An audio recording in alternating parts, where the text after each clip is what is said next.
De Agricultores y Ganaderos de Venezuela. Nos acompaña para la entrevista el señor José Agustín Campos. Bienvenido a Primera Página, bienvenido a Globovisión. ¿Cómo está? Bien, muchas gracias por la invitación. Bueno, estamos de aniversario. Globovisión ha estado presente durante estos 27 años al lado de Venezuela para informarles. Y por supuesto el tema económico y productivo es muy importante para el país. ¿Cómo está la producción en este momento y cómo cierra Confagán el año 2021? Bueno, en primer lugar veo mucha alegría en Globovisión. Son 27 años. Es el primer día del mes más hermoso del año, ¿no? Es de diciembre. Entonces, Globovisión de aniversario y de Navidad. Globovisión, por supuesto, en estos 27 años de Globovisión y 27 años del programa también, ¿no? Sí. Globovisión ha marcado una línea en lo que fue en Venezuela el inicio, el arranque del canal de noticias, del canal especializado en noticias. Por lo tanto, felicitaciones a su personal, a sus camarógrafos, su personal obrero, administrativo, sus periodistas, que son el alma de este canal. Y bueno, larga vida Globovisión. Bueno, estamos cerrando años y en el sector productivo venezolano estamos en esta etapa, bueno, de la pandemia del coronavirus que no desaparece aún, donde esto ha venido afectando al sector productivo en general. En el mundo hay una afectación del sector productivo y un crecimiento de los precios de los alimentos en el mundo, y se estima que ese precio de los alimentos en el mundo se mantenga porque en el mundo se siembran 1.500 millones de hectáreas. 1.500 millones de hectáreas de alimentos se siembran en el mundo entero. De estos 1.500 millones de hectáreas, a esto han caído 300 millones de hectáreas. 300 millones de hectáreas han dejado de sembrarse por razones de la erosión, de la desertificación, de la tala, de la quema, de la lluvia ácida, del cambio climático.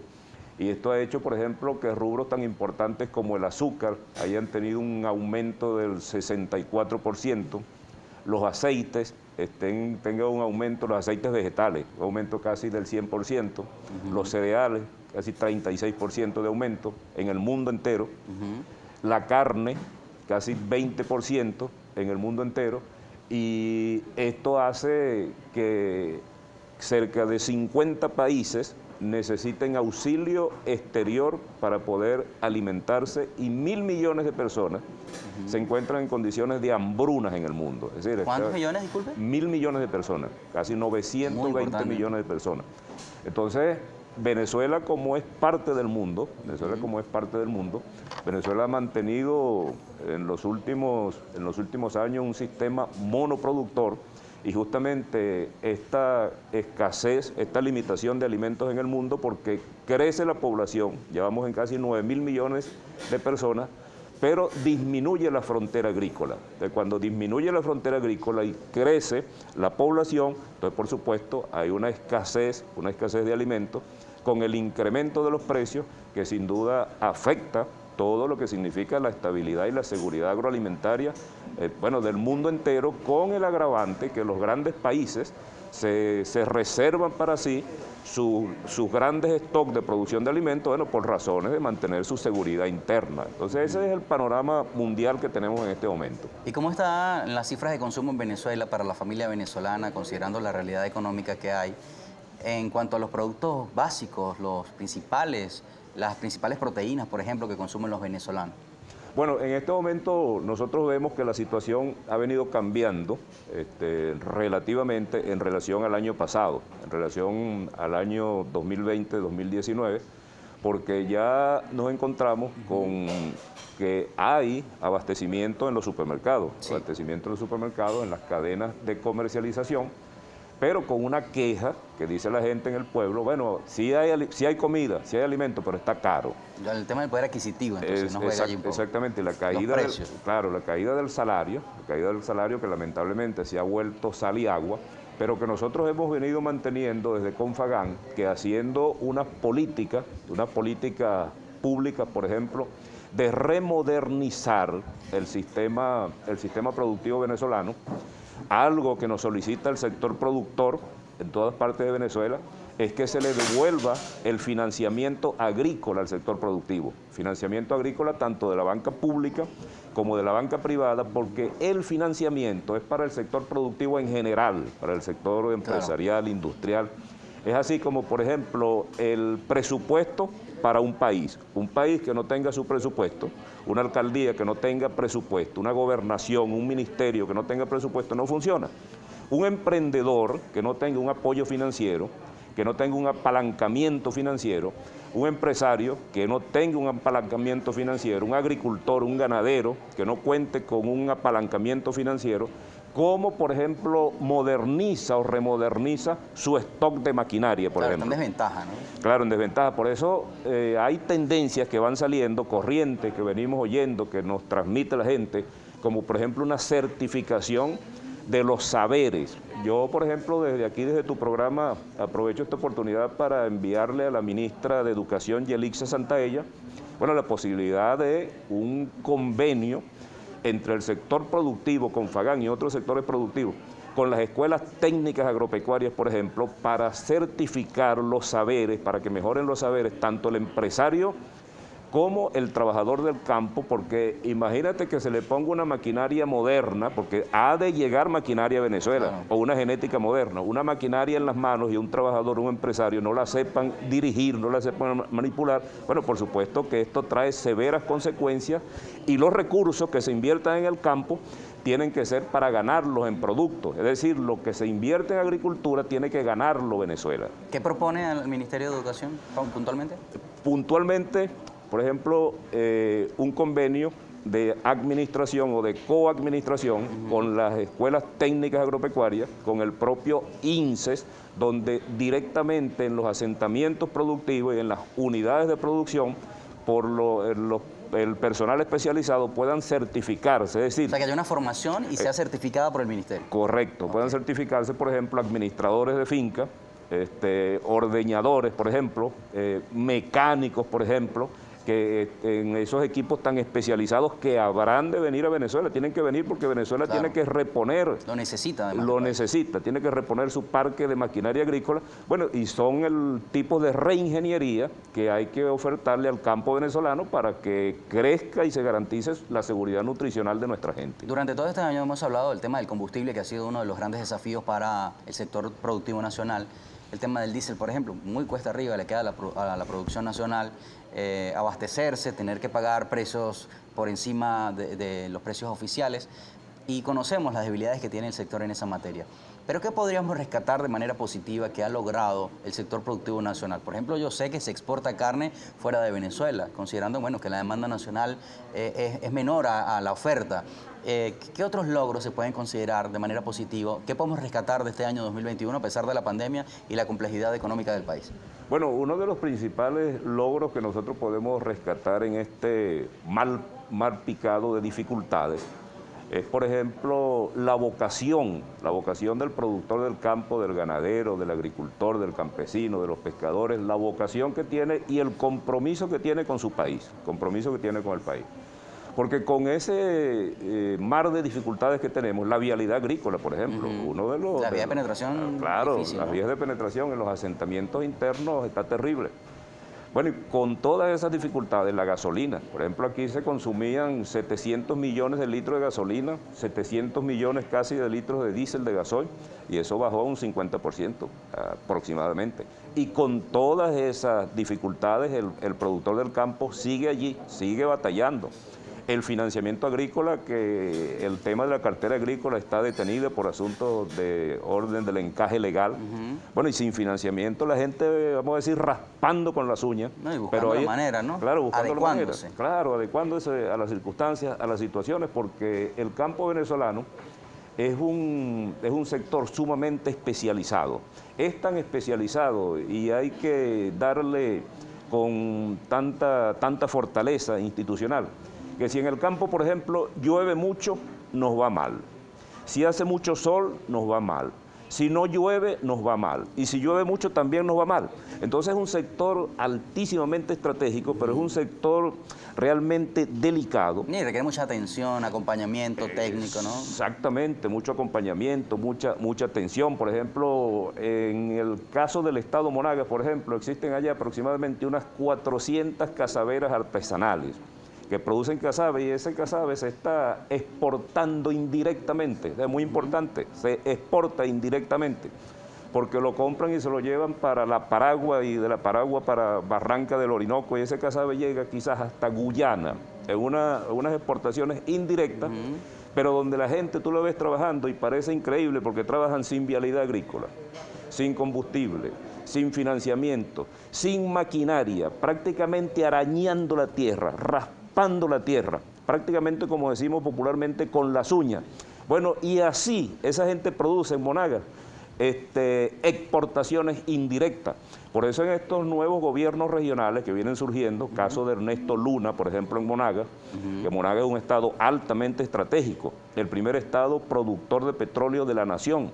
Es un estado que tiene más agua que el canal de Panamá para hacer agricultura bajo riego. Es decir, que Venezuela está llena de oportunidades y a veces no solamente es plata que se necesita para resolver los problemas, sino a veces es más voluntad que plata. Bueno, entonces son oportunidades que tenemos. Nuestro reconocimiento desde esta pantalla a los productores de la tierra venezolana, agradecerles por el amor que tienen por nuestro país, por dedicar su tiempo, su vida, su talento, su fuerza y su entrega total a la producción nacional que abastece gran parte de las mesas de los venezolanos. Gracias a ustedes por trabajar cada mañana, por entregar su vida y su sudor a la tierra venezolana. De verdad, muchas gracias. Y a las autoridades, no se olviden de ellos, están trabajando, haciendo un gran esfuerzo por el país. Más comentarios sobre el tema productivo cuando regresemos. Nos acompaña José Agustín Campos, presidente de Confagán. Estamos hablando del cierre del año 2021 desde el punto de vista productivo. ¿Cuál es el balance de la producción nacional para este año? Vamos a la pausa con un saludo para Primera Página de Eduardo Fernández, y que forma parte de precisamente los voceros políticos que nos han acompañado durante todo este año 2021, que conocen el trabajo de Globovisión y nos envían un saludo en este aniversario número 27.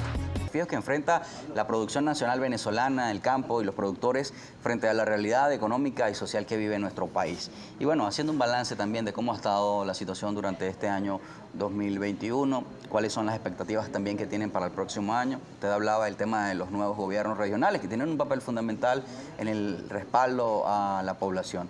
¿Cuál es esa expectativa para el año entrante? Por ejemplo, fíjese, haciendo una reingeniería en todo el sistema agrícola, el sistema productivo venezolano, el campo venezolano puede convertirse en ese gran pivote, en esa gran represa que puede aliviar grandes conflictos económicos que existen en Venezuela y puede rescatar el peso del poder del salario.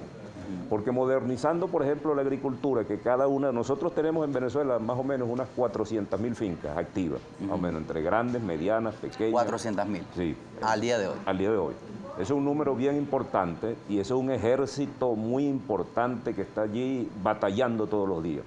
Si, por ejemplo, en cada una de esas fincas, usted hace de manera organizada, firme, una hectárea de hortaliza, y esa hectárea de hortaliza se convierte, por supuesto, en millones de toneladas de hortaliza, haciendo una reingeniería en la distribución, en la comercialización directa y en la comercialización formal. Ahí se le pagan buenos salarios a los trabajadores, solamente con ese funcionamiento, esa reingeniería de hortalizas. Y si al lado le pones, por ejemplo, una cantidad mínima de pollos de engorde a esas 400.000 fincas, en un sistema organizado, bueno, estaríamos hablando que entran inmediatamente a ese segmento de consumo, tanto de hortalizas como de aves, bueno, las mejores condiciones para tener incluso las mejores condiciones salariales para los trabajadores en América Latina y la gente, o en Sudamérica, y la gente realmente puede dar un vuelvo en caras al campo, la gente puede regresar al campo. Si aunado a eso se mejoran los servicios de comunicaciones, se mejora la vialidad, se mejoran los servicios de salud en el campo, los servicios de educación en el campo puede convertirse realmente en la actividad económica más importante de Venezuela después del petróleo. Hay países que viven casi que únicamente de la ganadería, de la agricultura, ¿no? O sea, es un músculo muy importante. Bueno, aquí mismo, Colombia, Brasil, Argentina, Uruguay, Paraguay, el petróleo de esos países es justamente su agricultura y es justamente su ganadería.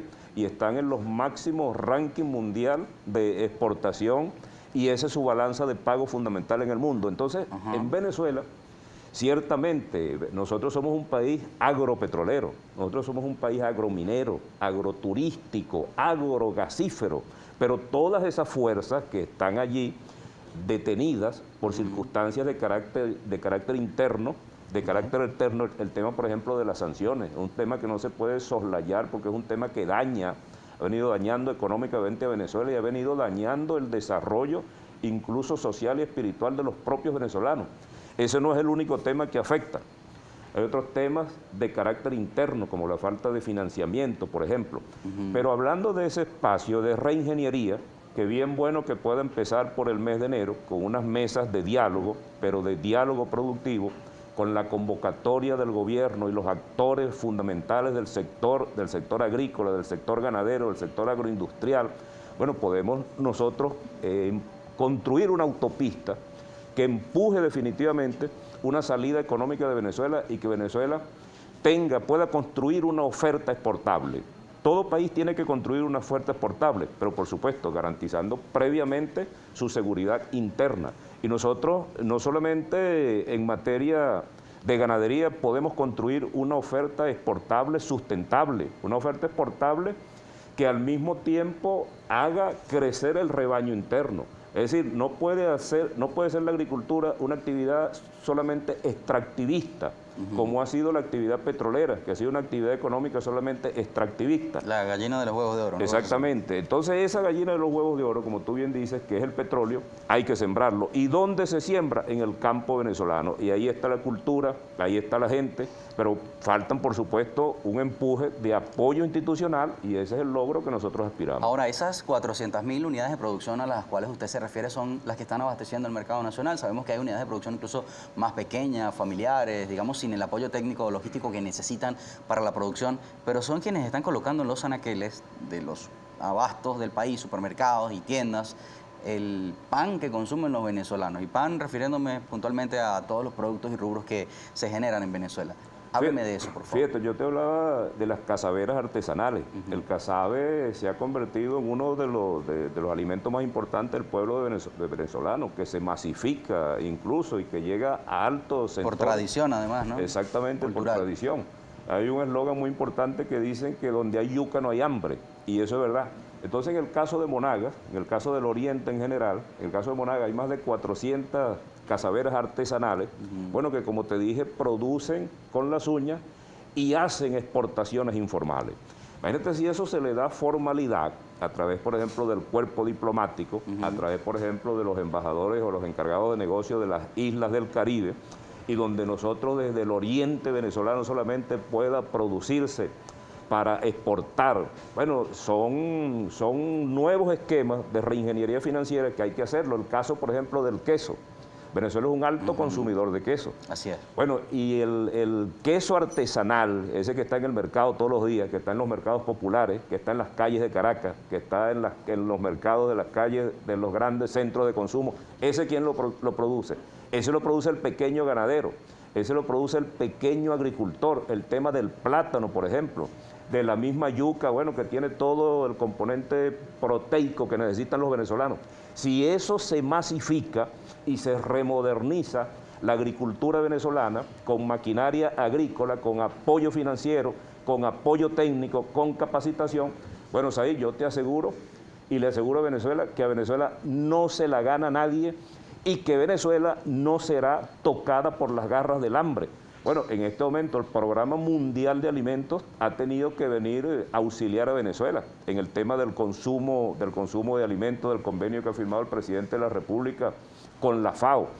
Pero Venezuela tenemos una ventaja adicional, por ejemplo, monstruos como Brasil. Brasil, Argentina, ya ellos no pueden crecer 1 milímetro más en agricultura, porque ya ellos coparon toda su frontera agrícola.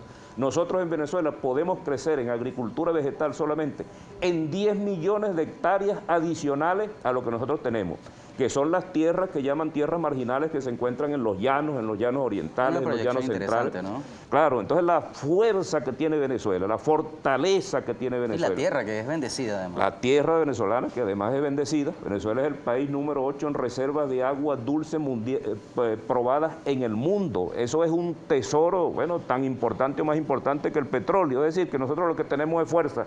Pero esas fuerzas hay que reordenarlas. Hay varias preguntas y comentarios de la audiencia, voy a leer un par antes de irnos porque hay varios, muchos de felicitaciones. Por ejemplo, Luis Méndez nos escribe: buen día, se conoce sobre la exportación de ganado a países orientales, pescado a China. ¿A dónde van esas ganancias obtenidas en dicho proceso exportado? Bueno, ahí los sectores que se dedican a ello, seguramente tienen su rentabilidad. Pero bien importante esta pregunta para incluir un tema sobre el tema. Muy importante que se hagan esas exportaciones, pero que al mismo tiempo se haga un programa adicional de repoblación bovina, que la ganadería venezolana no sea una actividad extractivista, sino que se hagan las exportaciones, pero que al mismo tiempo se vaya repoblando para sustituir la ganadería que va saliendo y que yo sí digo que debe construirse una oferta exportable sustentable en el tiempo. Hay poco tiempo, pero voy a leer uno de Denis Pernía. Dice: buenos días, señor invitado. Venezuela no tiene recursos ni para invertir en sueños. Entre tantas deficiencias, no hay un gramo de intenciones para sanear el país, cada vez peor para existir. Un poco pesimista esa postura. Sin embargo, le pregunta, en el agro, ¿cuál sería un inicio de superación? Bueno, fíjense, nosotros no renunciamos a nuestros sueños. Creo que los venezolanos tenemos que seguir soñando y soñar mucho más allá porque tenemos mucha fuerza. Eso que yo digo, por ejemplo, Brasil no puede crecer 1 milímetro más, ni Argentina tampoco, que son grandes países productores. Nosotros sí podemos crecer en 10 millones de hectáreas adicionales que están allí, que no se van a ir. Y si se hace una reingeniería con esa condición que tenemos nosotros de primera potencia petrolera del mundo, por supuesto que los venezolanos sí pueden garantizar su seguridad y su soberanía agroalimentaria en materia agrícola, vegetal, agrícola, pesquera y en otras actividades que dependen de esa gran correlación de fuerza que existe en ese tema tan apasionante y que lo tenemos allí, como es el tema del desarrollo agrícola de Venezuela, que está pendiente, por cierto, que hemos venido avanzando, pero que sigue pendiente esa materia. Náufrago 27 dice: buenos días, su invitado. En Venezuela, para que haya producción, tiene que garantizarse la seguridad sin matraca, reparación de todas las carreteras, suministros de semilla y fertilizantes sin matraca, un buen precio para su venta y dejar de traer de otros países. Bueno, un poco el reclamo que hay en el sector, ¿no? Sí, por eso yo hablo de esa reingeniería. Esa reingeniería se refiere a todo eso, a todo ese conjunto de cosas que hacen defectuosa la agricultura, pero que podemos ordenarla, podemos estabilizarla. Bueno, y en ese camino andamos, ese camino lo andamos construyendo y ese camino lo vamos a alcanzar. Bueno, nos envían un gráfico por aquí. Lili López dice que Venezuela tiene unos números que no le favorecen. Venezuela, 46%, 27% Nicaragua, 19%, Guatemala 16%, Honduras 13%. Son los países donde más personas pasan hambre en América Latina. Bueno, fíjese, se refiere a Venezuela con un 27.4%. El tema del acceso a alimentos, ¿no? Que también es un tema complicado y difícil para la población. Bueno, ya dije que el Programa Mundial de Alimentos está apoyando aquí. Hay cerca de 50 países que necesitan ayuda externa alimentaria para poder sobrevivir, pero que ahí estamos los venezolanos dispuestos a crecer. ¿Qué hay que hacer? Entre otras cosas, entre tantas cosas que hay que hacer, pero bueno, hacer una reingeniería, una replanificación, una reposición y una jerarquización de la agricultura en todo el mapa de desarrollo de Venezuela, porque la agricultura y la ganadería están pendientes, están presentes en más de 18 estados de la República, y nosotros tenemos en este momento un rebaño ganadero que puede estar entre los 12, 15 millones de cabezas de ganado. Pero ¿sabes hasta dónde puede llegar Venezuela? A tener en su territorio hasta 60 millones de cabezas de ganado. Es decir, que Venezuela lo que tiene es fuerza para estabilizarse y para crecer. Estamos seguros que sí. Señor Campos, gracias por su tiempo, por venir a Globovisión. Se nos terminó la oportunidad para la entrevista, pero bueno, siempre es bueno compartir estos datos y estas expectativas con la población venezolana. Gracias por venir. Siempre a la orden. Termina la entrevista con José Agustín Campos, presidente de Confagán. Nos acompaña en el análisis del tema productivo nacional. Una pausa, regresamos con más invitados.